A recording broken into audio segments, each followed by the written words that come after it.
الله إنا بأرض قوم أهل كتاب أفنأكل في آنيتهم قال لا تأكلوا فيها إلا أن تجدوا غيرها فاغسلوها وكلوا فيها متفق عليه. Narrated Abu Thalaba al-Khushni, Abu Ta'laba al-Khushni radiyallahu anh, I said, O Allah's Messenger, we are living in a land inhabited by the people of the scriptures. Can we take our meals in their utensils? He said, if you can get utensils other than theirs, do not eat in theirs. But if you cannot get other than theirs, wash them and eat in them. Agreed upon. Bismillah, alhamdulillah, salatu wassalamu ala rasulillah.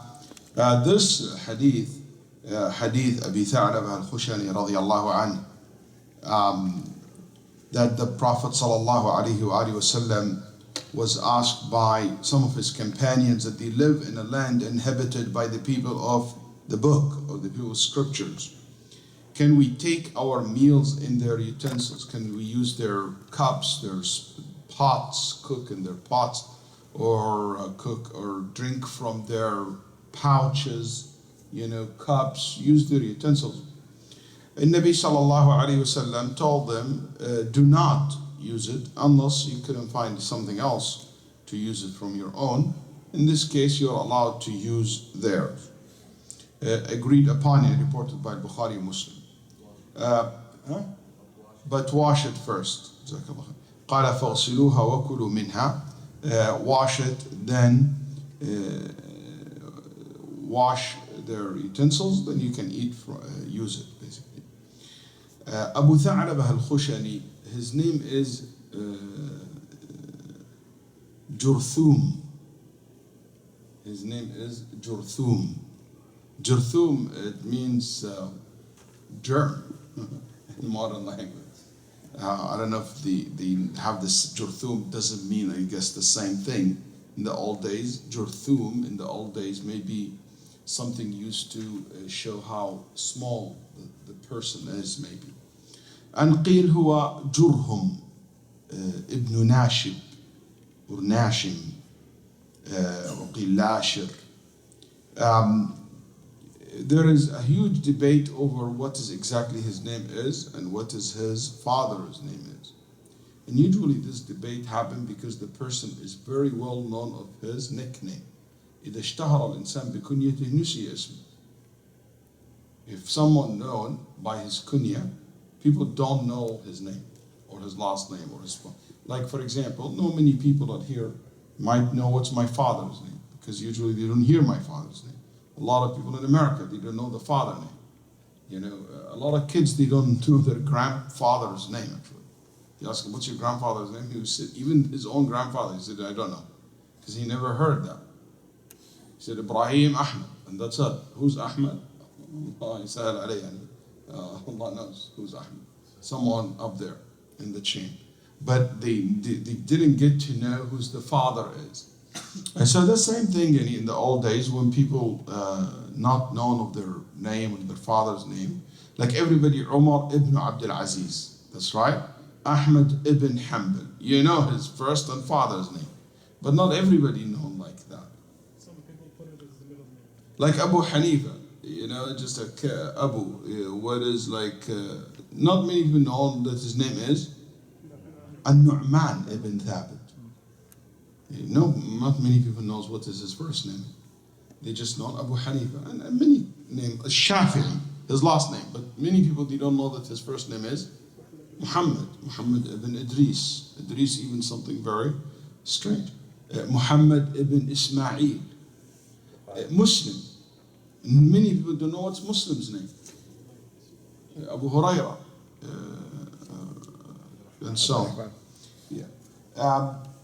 Khushayn, it's a part of a tribe, it's called Quda'a, well-known tribe. He witnessed the Al-Hudaybiyah, radiyallahu anhu, and he gave the bay'ah under that tree in the day of the Treaty of Al-Hudaybiyah was made. And Nabi sallallahu alayhi wasallam in the conquered of Khaybar, he gave him his share. أعطاه نصيبه صلى الله عليه وآله وسلم. And the Nabi sallallahu alaihi wasallam sent him to his own people in Qudaa and Khushayn and Qudaa, and he said, you go give them da'wah. And guess what? His whole entire tribe became Muslim because of him. He led his whole entire tribe to Islam. It was said that he died radiallahu anh in the beginning, in the Umayyads time, in the beginning of he said it died during Muawiyah time. Some said Yazid, some even said in 75 Hijri, which it means during Abdul Malik ibn Marwan time. Anyway, هذا الحديث, as you see, al-Bukhari and Muslim, it's a very authentic hadith. In Musnad al-Imam Ahmad rahimahullah, there is important narration. You have to be aware of it. في رواية سنن أبي داود مهمة جدا تبين قصة الحديث. Give this hadith in context. قالوا إنا نجاور أهل الكتاب وهم يطبخون في قدورهم الخنزير ويشربون في آنيتهم الخمر. He said, Ya Rasulullah, our neighbors are Ahlul Kitab, and they cook pork and they drink alcohol. So can we use their utensils in this case? Then the Nabi sallallahu alaihi wasallam said, if you find other than it, use it. But if you couldn't, you can use it. You wash it, then use it. This riwayat Imam Ahmad rahimahullah, talking specifically about people of Ahlul Kitab, who you know that they use in their utensils what? Pork and wine. But if you know they don't cook pork or you don't have wine, in this case the ruling will not apply. Is that clear? The ruling will not apply. That's what some of the ulama said, بهذا تحمل الرواية المطلقة على المقيدة. The general one will be understood in the light of this specific one. Ahlul Kitab. Ahlul Kitab. What that term means, this term, what it means. من هم أهل الكتاب? Who are أهل الكتاب? أهل الكتاب هو كل من انتسب إلى كتاب سماوي من عند الله. Everyone claimed that he or she follows a book that's sent from Allah, and he said, this is my book, this is my reference. He is one of Ahlul Kitab. And what are these books that sent from Allah? We know many of them, but today in modern days, the only people that we know are what? Al-Yahud wal-Nasara, the Jewish and the Christians. The Christian claim, or they say that they follow the book of Jesus, and the Jews follow the book of Musa alayhi salam, which is a Torah. Even if they have changed the book, even if they don't have the book accurate, even if they add to it, take away from it some of the things, change it, yes. Why? Because Allah subhanahu wa ta'ala in Surah Al-Ma'idah and many other surahs, after he mentioned that they have changed their book, يحرفون الكلمة عن مواضع, they will change the book, they will change the message, but still Allah called them what? Ahlul Kitab in the Quran, in the same exact place. He still referred to them as Ahlul Kitab. We don't know today any nation they claim that they follow a book that came from Allah except the Jews and Christians. There is other group have books, but are they following the books that claim that it is basically came from Allah? No. Either they made these books came from any other than Allah, like the Buddhists, the Hindus. That's right. They don't claim that this is from Allah subhanahu wa ta'ala. They came from their gods. Al-Aniya, utensils. Okay? Here, Al-Aniya huwa al-wi'a. It's the container that you contain in it the food or the drink. I'm not sure if you remember last week, قلت لكم, the vast majority of containers during the Prophet ﷺ is made of what? Wood or clay, skin, the leather, the animal skin. Especially for drinks, it's this pouch made out of basically leather skins. Qirab. Wal-Aniya, wood, like cups, plates. Now when you put the wine in these utensils, what will happen to the wine? Will be observed a little bit by what? by the wood or by the skin. That's right. The leather of that, of whatever pouch that they're using. That's right. Also the same thing, if you cook pork and you have the pork, you basically, رطوبة هذا الخنزير, when you cook the pork, the juice of it, what do you call it? The smoke of it, when you put it in the container, it will be observed by the skin. That's right. It will be observed by the plates. So that's why the Sahaba radiallahu anhum, and also small pieces maybe fall in the crack between the wood, because you can imagine old days, it's not as perfect مسقولة مثل معادننا اليوم. It's not like the plates that you have today, that the water run through it, nothing like, stay on it, no stain, or stainless steel or anything like that. It's wood. So they will think maybe some of the pork, the meat, it will fall in the crack. Then you come and you cook or you eat from it. So there is hesitation, that's right. So that's why they were wondering if it's allowed for them to use these kind of utensils. And that's why they asked Nabi sallallahu alayhi wasallam. Not because of the concept in general, can we use Ahlul Kitab because they are Ahlul Kitab, or because they are, as some ulama thought, because they are themselves najis. No, it was because of this possibilities. That's why they want to ask if should we use it or avoid it. And in Nabi sallallahu alayhi wasallam shows the permissibility of using it. But the Nabi sallallahu alayhi wasallam recommended for them first not to use it. He did not forbid it. He just recommended for them. That's why later on he said, and if you cannot find anything else to use it, so basically you're allowed to wash it, then use it. And this order from the Nabi sallallahu alayhi wasallam تكاد يكون باتفاق الفقهاء. I can say that this is a form of agreement. It's a form of agreement between al-fuqaha that it is just a recommended, not must.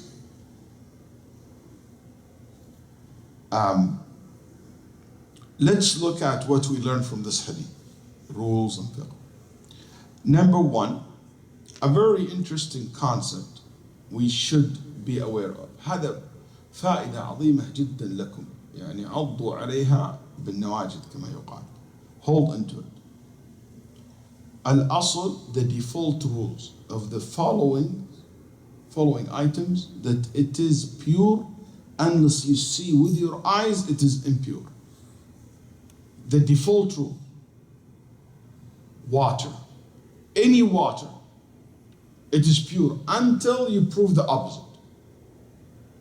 You basically walk into the bathroom to make wudu, or where the sinks, water on the floor. The default rules, this water is pure. Walking in the street, somebody threw water and come to your clothes. You find it wet. The default rules, it is pure until something else proven otherwise. Wal-ard, every single land on this earth is pure unless you prove the opposite. Any land, it is pure unless you say I have proved that this is najis. You don't say, oh, you know what, like some people go to hotel, I don't know if I can make sujood on this carpet. People walk on it, people throw up over it, people like whatever, I'm not gonna gross you out. But al-asl huwa al-tahara, the default rules, it is what? Pure. I park my car in the park, in the street, in the land, كل الأرض طاهرة وكل الحجارة طاهرة. All rocks are pure. Any rocks on the face of the earth, it is pure, unless you prove otherwise. والثياب, every single clothes, any clothes that you see in your life, it is pure unless you prove otherwise. Any clothes, underwear or overwear. Okay, يعني whatever you wear, it is, anything, it is pure unless you prove otherwise. والأصل في مياهنا الطهارة والأرض والثياب والحجارة يقول السعدي رحمه الله في منظومته في قواعد الفقه. And add to this والآنية. All utensils, any utensil you see, the default rules, it is halal, it is allowed for you to use it unless you prove otherwise. Number 2, we learn from this hadith أن الماء كاف في إزالة النجاسة لأن النبي صلى الله عليه وسلم اكتفى بذكره. We learn from this hadith that water is sufficient to purify any what? Kind of impurity, صح? Because the Nabi said wash it. So any impurity, washing it will be sufficient. Number 3, قال العلماء في هذا الحديث يعود إلى قاعدة. This is related to a rule. And this rules, very famous rules in the الأصوليين, among the scholars of أصول الفقه, يقولون الأمر بعد الحظر يفيد الإباحة. Very common rule. They said if the Prophet ﷺ forbade something, then he later on negate that by making it lawful, the new rules will be what? It's permissible. Allah subhanahu wa ta'ala قال مثلا وَإِذَا حَلَلْتُمْ فَاصْطَادُوا. The rule, you're allowed to hunt. Then Allah forbade hunting during what? Hajj, while you are in the Hajj. Then He said, if you finish the Ihram while you're making Hajj or Umrah, when you finish that and you became halal again, go hunt. So He said, hunt, fastadu, that's order, hunt.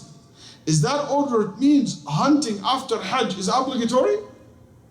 Going hunting a trip after Hajj is obligatory? No. It means it's permissible. Al-ulama took from that verse and similar قاعدة. They said الأمر بعد الحظر يفيد الإباحة. Any order comes after prohibition, it means that order means it is permissible for you to do that.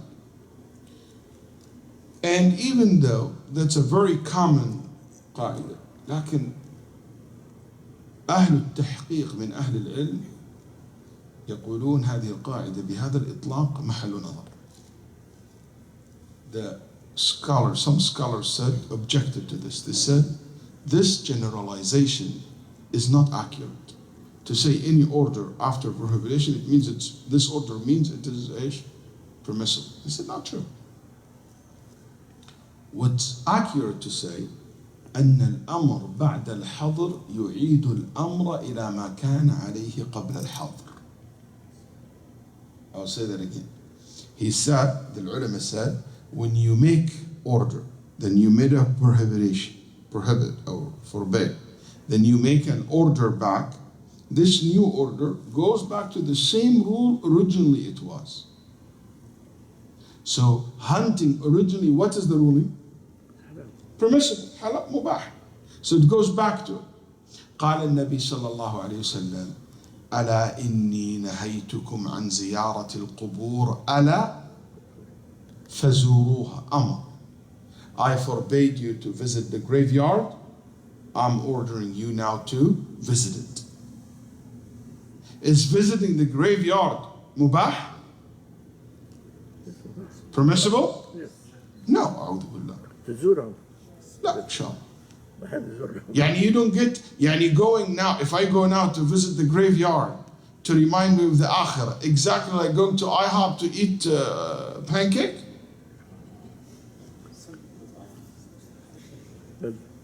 تذكر الآخرة.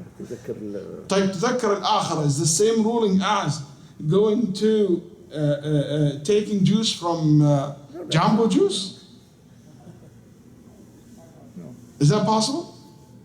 Mubah, that's what mubah means. Mubah, it means it is permissible. I go eat apple.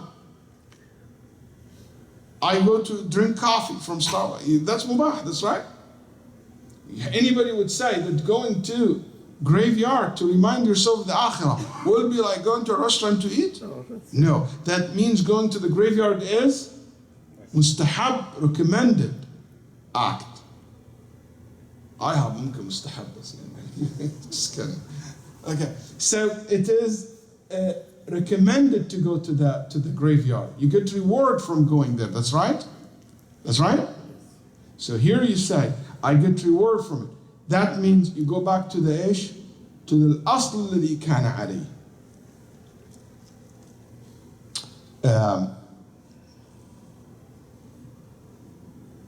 فإذا انسلخ الأشهر الحرم فاقتلوا المشركين. He forbade them to be engaged in war with the mushrikeen during that sacred month. But after this month finish, you go back to the fight. Because there were an active war between the two parties. So, and I can go on, but this is not usul al-fiqh.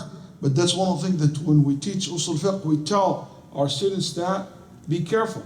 Even though it is so common, أن الأمر بعد الحظر هكذا يقول الأصوليون. لكن الصحيح أن الأمر بعد الحظر يعيد الأمر إلى ما كان عليه. Return it back to the rule that it was before the prohibition. Also, this hadith, some ulama said, is a proof that al-khamr najis. Everybody agreed that poor pigs are najis. Okay?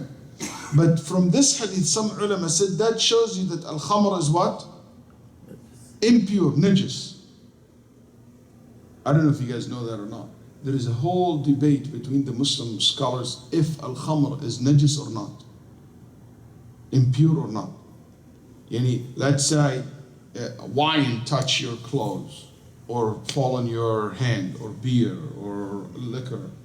Is that means I have to wash this? It's najis, it's like a urine or like a feces or something, it's najis, I have to remove it, or like a throw up. Can I pray with the stain of it? Can I have it? The scholars debated, is this impure or pure? اختلفوا هل هو نجس أم لا?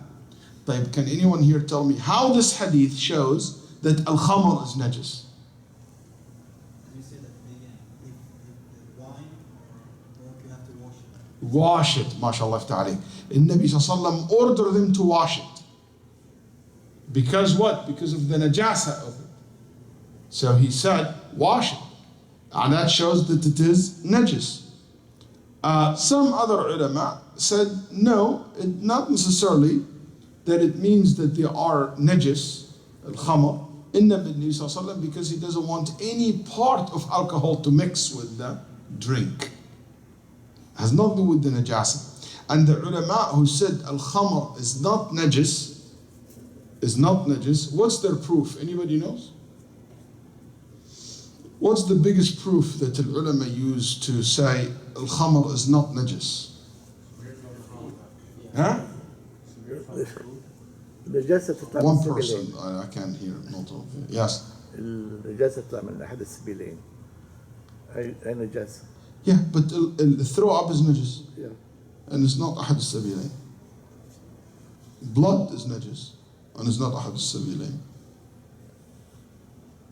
Uh-huh. So when the command came to make the alcohol haram, they threw it in the streets. Very good. They said, because when the Nabi sallallahu told them al-khamr is forbidden to drink, what the companion did? They pour the khamr where? In the streets, to the extent the Sahaba said the street were flooded with khamr. Question: if al-khamr is najis, would they be allowed to do that? Yes. Because they're going to throw it away. Yeah. Yani, can I go in people's way and start urinating?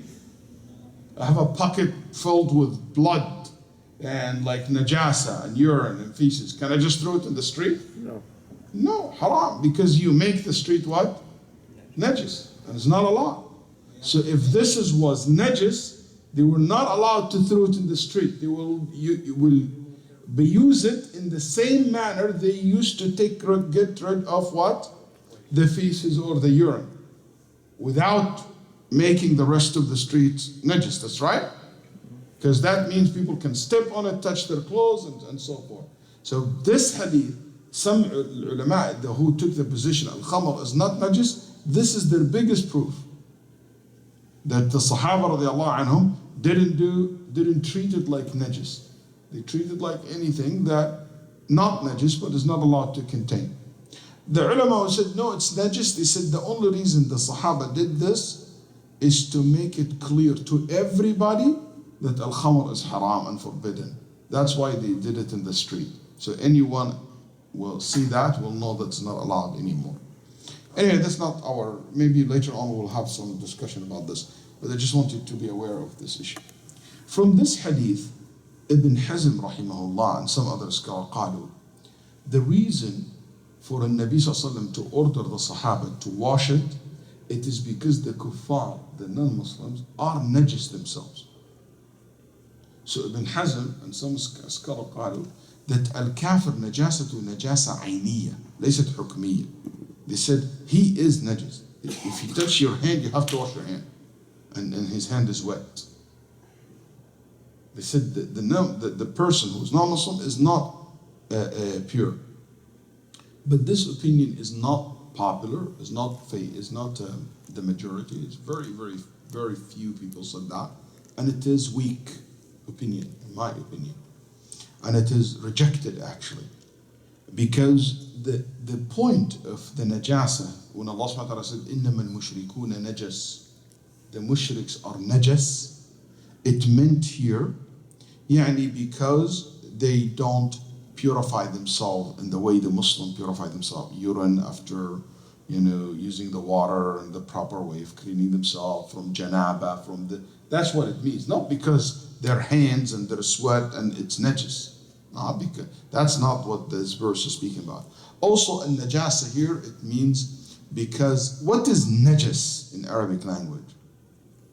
What is kalimat najas fil Arabiyya means? When you say najs in Arabic, something mustaqdar, something it is mustaqdar يعني. Filthy. Filthy is very strong. It's like disgusting. So, what is disgusting is to disbelieve in Allah. That idea, it's disgusting idea that to feel someone will deny Allah's right to be worshipped or use some idols as God. This is what the najis, بالمعنى اللغوي البحت, it means something that it is inappropriate, something like bad, something that makes no sense to you. So they said that's why. What's the opposite? Al-mu'min what? Tahir. So it means I don't need to make ghusl. I don't need to make wudu. Nobody ever understood that in a literal sense. So when you look at the opposite, why would you take it in a literal sense? It makes no sense. If that makes sense.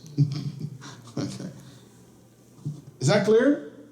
واضح؟ لما كانت طهارة المؤمن ليست حسية إنما معنوية، كانت نجاسة الكافر أيضا معنوية وليست حسية. Number 6.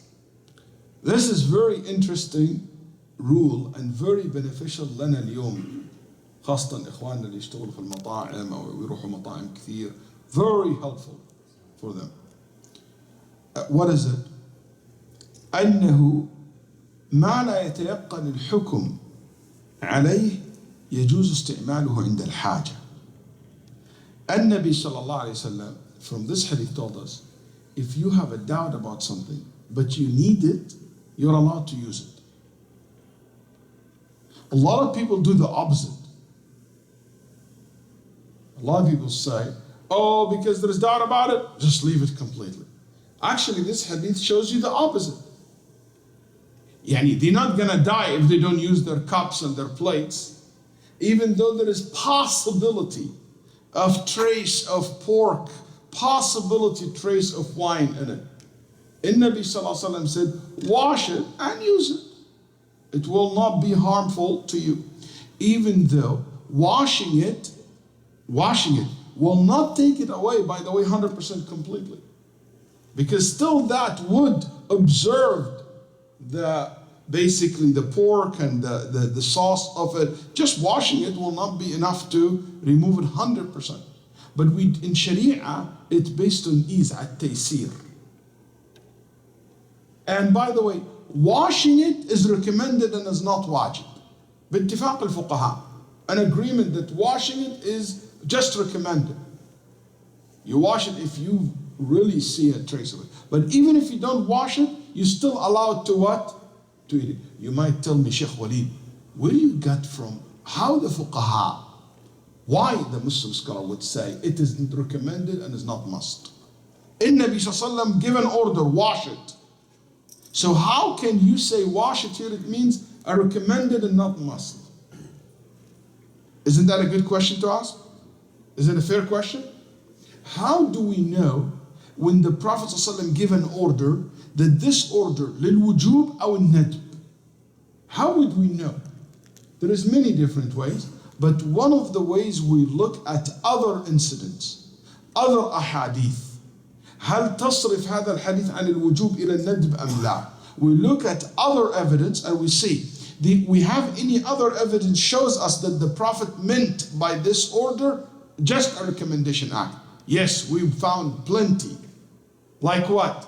An-Nabi sallallahu alayhi wasallam, a Jewish woman invited him to eat at her house.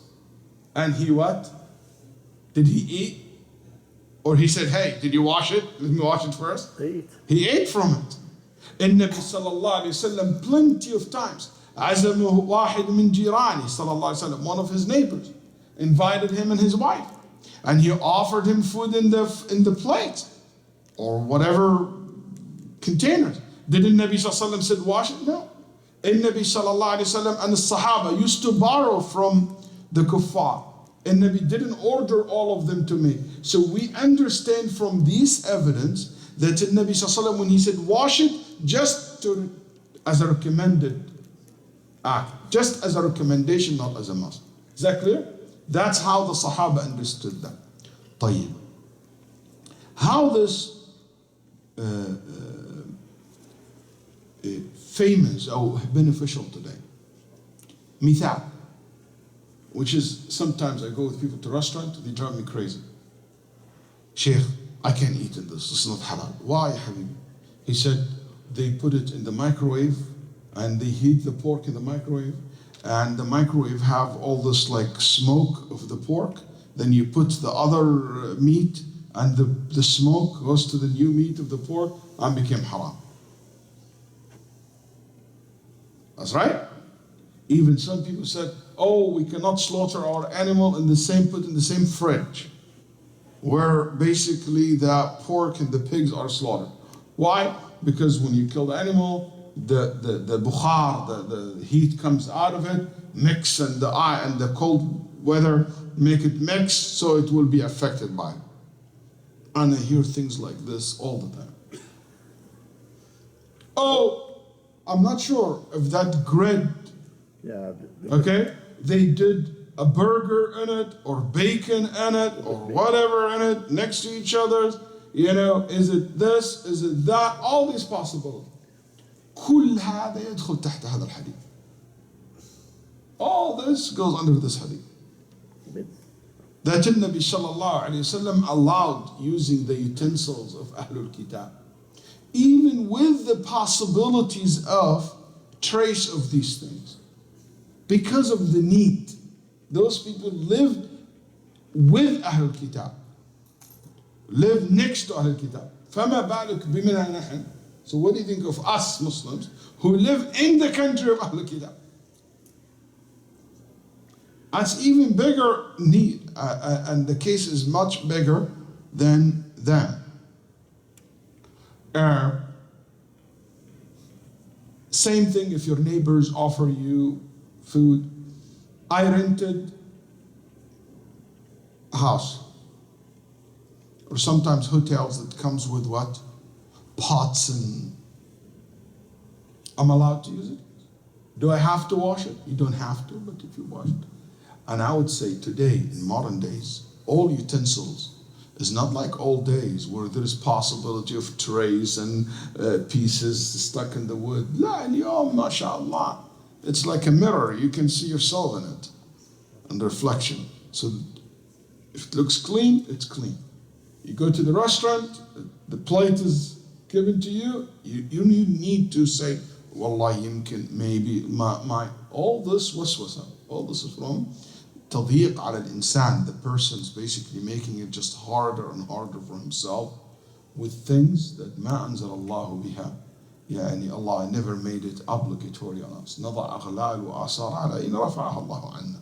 Allah subhanahu wa ta'ala make the haraj removed, make the things easy for us. Yes.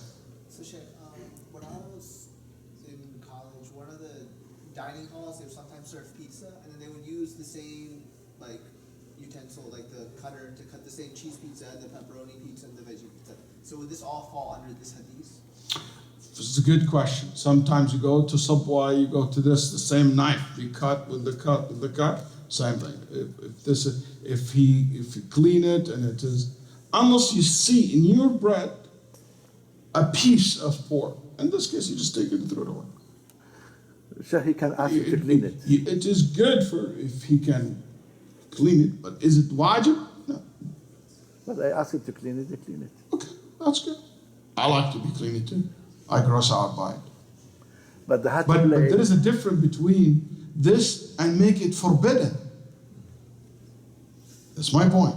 The Nabi Sallallahu Alaihi Wasallam recommended them to do that. Yes. What if a coworker actually tells you that we put grease, lard on the grill before making our burgers on the grill? If he put a grease of lard yeah. on the grill, then he cooked. That's haram. That's haram because you are using the lard. But I'm not talking about that. Talk about like they clean it up, or there is like this grill not used. Not all of them the same, but like in some places they will not mix. Like this grill, for example, for things light like pancake or like the bread, and this is for meat. This is to fries. They don't, and maybe we can ask people who are specialized in this. They can benefit us more. Then المؤلف رحمه الله أعقب هذا بحديث to shows you that his point, which is عن عمران بن حسين أن النبي صلى الله عليه وسلم توضأ من مزادة امرأة مشركة متفق عليه من حديث طويل. Do you want to read it? Dalla?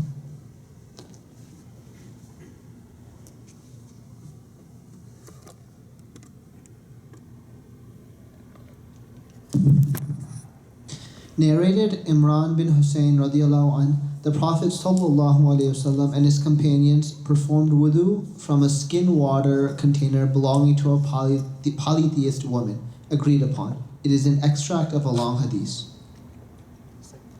Thank you. Imran ibn Hussein ibn Ubayd al-Khuza'i Abu Nujayd radiyallahu anhu wa ardah. One of those companions, and we don't know how he became Muslim, but he became Muslim on the 7th year of Hijrah in Khaybar, same year where Abu Hurairah radiallahu anhu became Muslim. And he witnessed all the battle of the Prophet ﷺ afterwards among the leader of the companions. And he used to be the judge of Al-Basra for a while, radiallahu anhu. And he lived there until he died. He was like a father figure for so many tabi'een. Was a guide for so many scholars among the tabi'een, and among them Al-Hasan al-Basri and Ibn Sirin. Al-Hasan al-Basri said, "Ma qadima al-Basrata rakibun khayrun minhu." We never had anyone came to Al-Basra, and Al-Basra is a place where many companions visited and lived, and many great scholars. He said, no one ever entered Al-Basra better than him.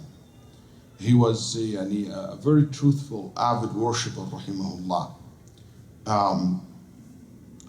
And he used to have karamat. Once he said to Abdullah ibn Mutarrif ibn Shakhir, قال أحدثك واكتم عني ما دمت حيا. Don't tell anyone as long as I'm alive. Don't ever say to anyone as long as I'm alive. He said what? قالت كانت تسلم علي الملائكة. He said, Wallahi, many times the angels will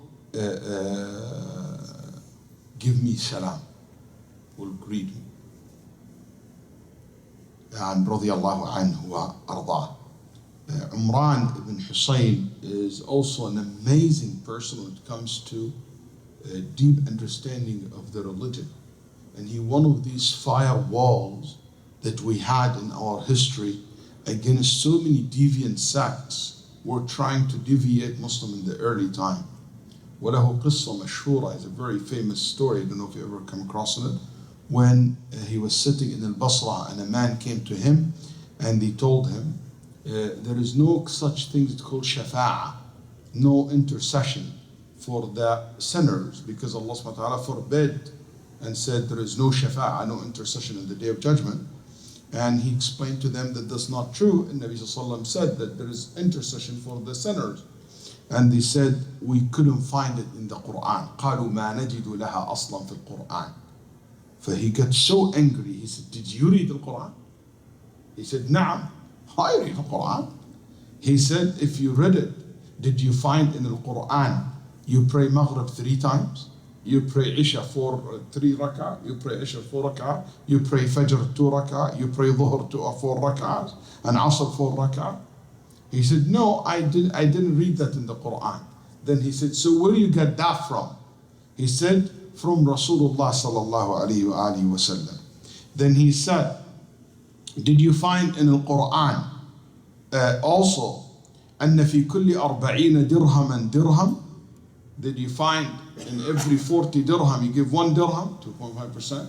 In every that amount of sheep you give 1 sheep as zakat? He said no. He said, so where do you get that from? He said, from Rasulullah sallallahu alayhi wa sallam. Then he said, did you find in the Quran, وَلْيَطَّوَّفُوا بِالْبَيْتِ الْعَتِيقِ, make tawaf around the bayt? Did the Quran tells you 7 times? And you pray 2 rak'ah behind Maqam Ibrahim? He said no. He said, did you find in the Quran لا شغار ولا جلب ولا جنب?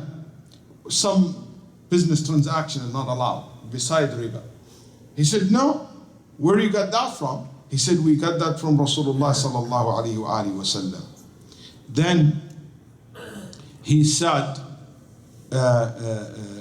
and we found also in the Quran, we found in Rasulullah sallallahu alayhi wa sallam, and we found from Rasulullah sallallahu alayhi wa sallam that there is shafa'ah, there is intercession. And even if you read the Quran, you will find the shafa'ah. Didn't you hear what Allah said in the Quran? قالوا ما سلككم في سقر قالوا لم نك من المصلين ولم نك نطعم المسكين, until he reached the ayah فما تنفعهم شفاعة الشافعين, until he reached the ayah, and those people will not receive the intercession. So that means there is other people who will receive the intercession. And when he said that, those people they basically couldn't answer him. He just destroyed them, as we said, in the debate. Yeah, same group still exists today. يقول منذ صار بايعت النبي صلى الله عليه وسلم بيميني, when I give bay'ah with Rasul صلى الله عليه وسلم in my right hand, ما مسست ذكري بيميني قط. I never touch my private part with my right hand since my hand touched the Prophet ﷺ's hand, out of respect. That's just to show you how much honor he had. Now, تفضل. الله أكبر الله أكبر